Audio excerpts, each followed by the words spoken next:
Tarde de día lunes, comenzamos una nueva semana, un nuevo capítulo de CNN Tiempo, siempre a esta hora en la pantalla de CNN Chile. Súmense a la sintonía, vamos a revisar el pronóstico más adelante, por supuesto en todo nuestro país, pero también vamos a hablar de diferentes temas a los cuales tenemos que estar muy, pero muy pendientes, sobre todo considerando que no queda mucho tiempo para el invierno. En los próximos segundos les entrego más detalles. Soy José Miguel Mardones, comenzamos.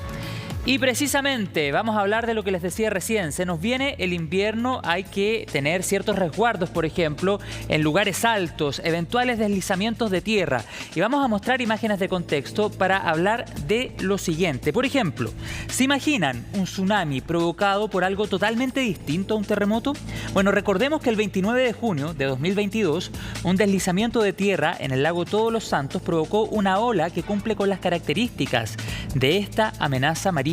Queremos conversar sobre estas amenazas por procesos que suceden en aguas superficiales y lo vamos a hacer con el investigador SIGIDEN y máster en ciencias en ingeniería costera, Rafael Aranguis, a quien ya vemos en la pantalla de CNN Tiempo. ¿Qué tal, Rafael? Muchas gracias por tu tiempo con el programa. Hola, buenas tardes. Muy bien, gracias. Qué bueno, Rafael, me alegro y muchas gracias nuevamente por esta entrevista. Demos un poco de contexto para ingresar en esta conversación. ¿Qué pasó exactamente hace prácticamente un año en el lago Todos los Santos? Bueno, en esa oportunidad en el lago Todos los Santos hubo un sistema frontal que duró varios días y que generó intensas lluvias. Pero la lluvia en sí no es la que provoca el deslizamiento, sino que aquí en toda esta zona cordillerana hay una falla que es la falla Liquiñe-Ofqui, que esta falla ya se ha investigado bastante, que genera fractura y va fisurando la roca a lo largo de toda esta falla, que son del orden de los 1000 kilómetros de longitud. Y la lluvia, cuando ocurre, penetra el agua y facilita de alguna manera la ocurrencia de estos deslizamientos, que podría ser una lluvia o incluso podrían ser temblores o eventos más pequeños, como ocurrió en el año 2007 en el fiordo de Aysén. No sé si se acuerdan que también ocurrió ahí unos deslizamientos y un tsunami en el fiordo donde también murieron algunas personas. Y hay antecedentes históricos, por ejemplo, que nos remontan a 1960 y lo que pasó en Rupanco con características similares. Pero para regresar, Rafael, a lo que sucedió hace prácticamente un año en el lago Todos los Santos, ¿cuáles fueron las consecuencias? Porque nosotros decíamos en la introducción, bueno, aquí estamos hablando de un tsunami que no fue originado por un terremoto, sin embargo, por otras condiciones o otras características que tú detallabas recién. ¿Cuáles fueron las consecuencias de lo que sucedió en Todos los Santos? Bueno, estos tsunamis, estos eventos tienen la característica que llegan muy rápido a la costa, entonces dan poco tiempo de evacuar. Afortunadamente las amplitudes fueron pequeñas, del orden de 1 metro aproximadamente, y generaron solamente daños en la infraestructura básica que hay ahí, los embarcaderos artesanales, los turísticos, pero no olvidemos que también esta es una ruta internacional y ahí hay un pontón flotante que conecta las embarcaciones que van hacia Argentina o a Peulla, básicamente, que es la ruta hacia Argentina. Entonces esa infraestructura se vio afectada con esta pequeña amplitud, que fue básicamente por las velocidades de la corriente que se genera. Y ese es un punto bien importante el que señalabas tú, Rafael, respecto a la rapidez de la consecuencia.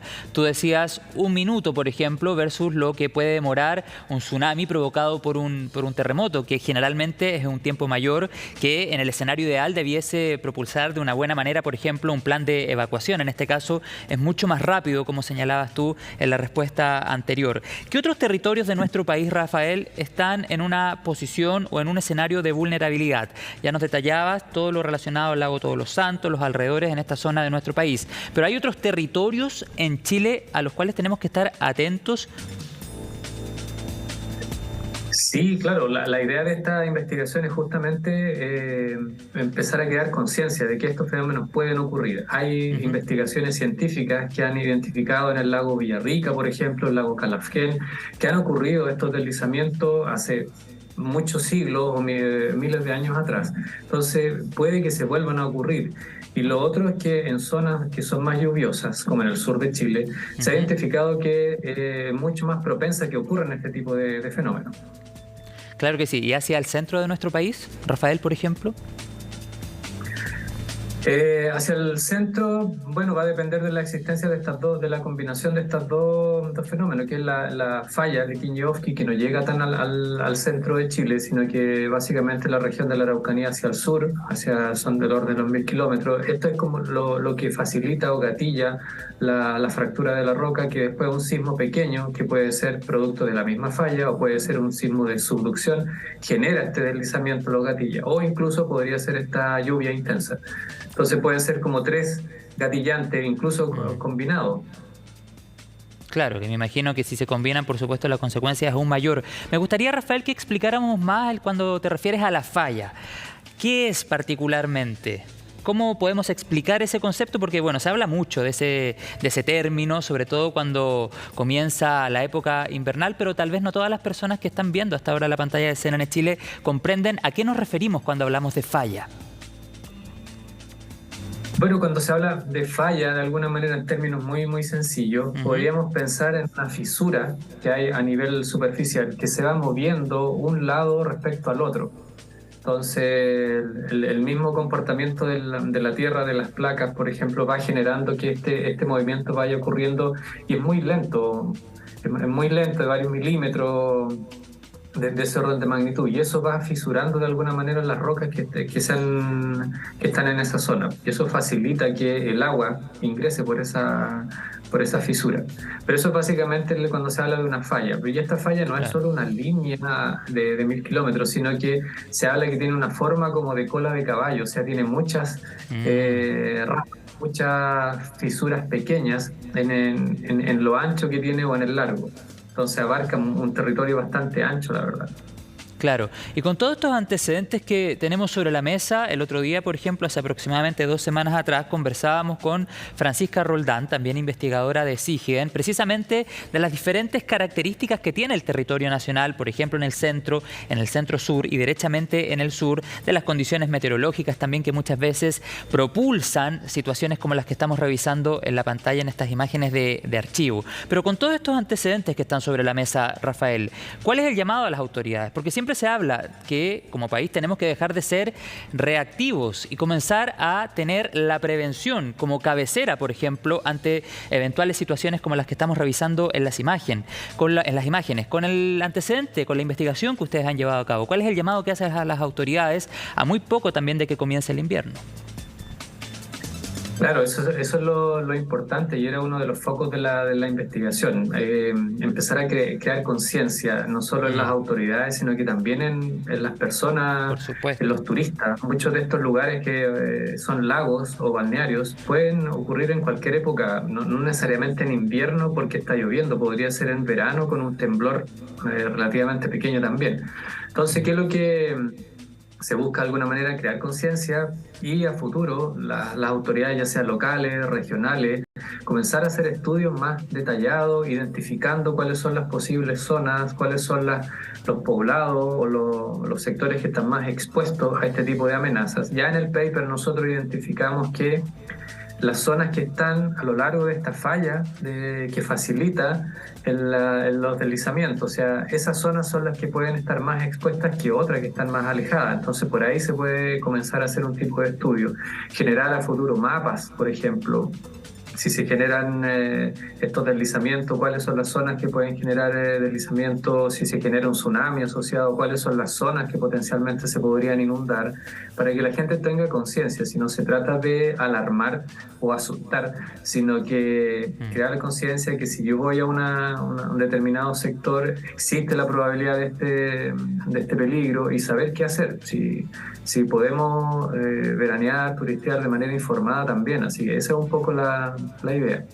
Claro, no se trata de alarmar, pero por supuesto sí de informar para que también, por ejemplo, la población pueda tomar buenas decisiones a la hora de enfrentar una eventual evacuación, por ejemplo, por una emergencia de estas características u otro tipo de emergencia. Y además, Rafael, todo indica que debiésemos tener un invierno más lluvioso. Me imagino también que ese factor ustedes lo han ponderado, por ejemplo, pensando en situaciones que se podrían provocar durante los próximos meses, ¿verdad?